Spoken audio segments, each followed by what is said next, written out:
का ए सखी? का ए सखी? काहे ऐसे उदास हुई बोलत हो? अरे सखी, हर साल हमार भैया आ जात रहल, वो नहीं राह निहारत है सखी, अब तक ले आए ना। मन हमार बहुत घबरात बा। तनिको तो जिन घबरा सखी, अपने मन का मनावा का कहे चाहत हो? सुना हमारे दिल के बात। सुनावा सखी सुनावा। राखिया में अइले नाही, राखिया में अइले नाही, हमारो बिरानवा हो नया नवा तरसे, के बाधिरा छापान धानवा हो नया नवा तरसे।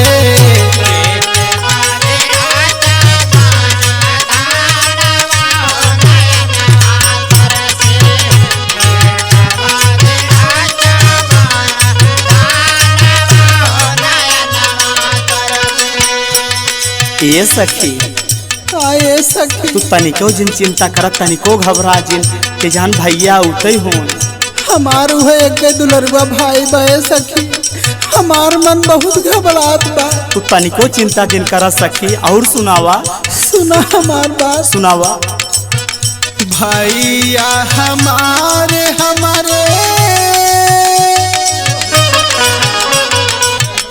भैया हमारे खातिर खजानवा हो नया नवा तरसे, लागत नाही बाटे काही मानवा हो नया नवा तरसे।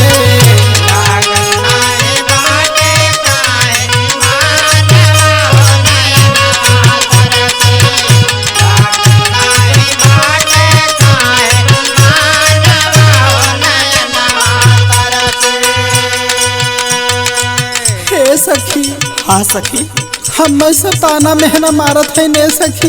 सबका मारा ही दे सखी ताना मेहना। एक जान ला भैया जरूर आवत हुई है। और काऊ कहे चाहत हो? सुना हमार मन का कहत बा। सुनावा सुनावा सखी। ससुरा के लोग पूछे,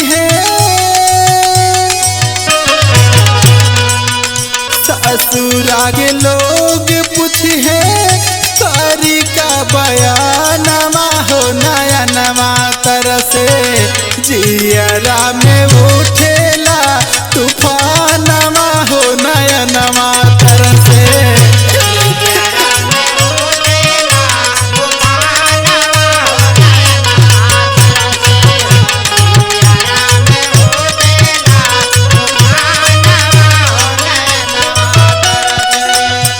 ये सखी, हाँ ये सखी, अगर तोहार दुलरुआ भाई ना आवत बाटे तो एक काम करा, तू अपने पिया के लिए चली जे नैहर राखी बांध चली आवा।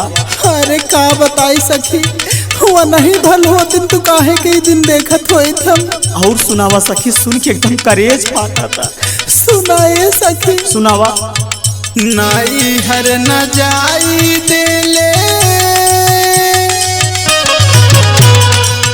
नाई हर न जाई देले, पिया बेईमानवा हो नया नवा तरसे, तड़पे भैया बिना मोरे परानवा हो नया नवा तरसे।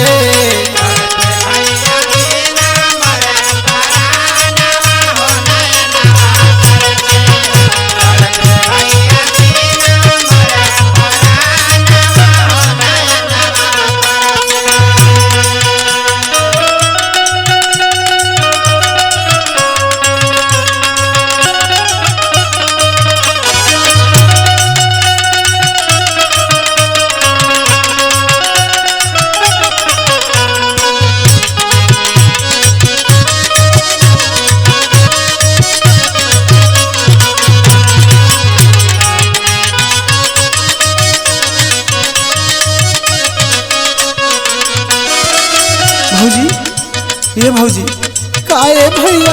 अरे भौजी गजब होई। का होई गे भैया? भौजी तुम्हारे भैया एक्सीडेंट होई। अरे राम हो, अब का करे? खत्म हो गए भैया। अरे हमारे राम, तब हमार जेरा सवेरे उसना लागत रहा। चुप रहा है सखी, चुप रहा। हाय रे हमार किस्मत। सुनाए सखी। सुनावा सखी सुनावा, एकदम करेज पाता था। राहुल धन जीत साथे धन जीत भैया साथे खेलनी अंगनमा हो नयनमा तरसे दैना पौनी एक बीता का फानमा हो नयनमा तरसे।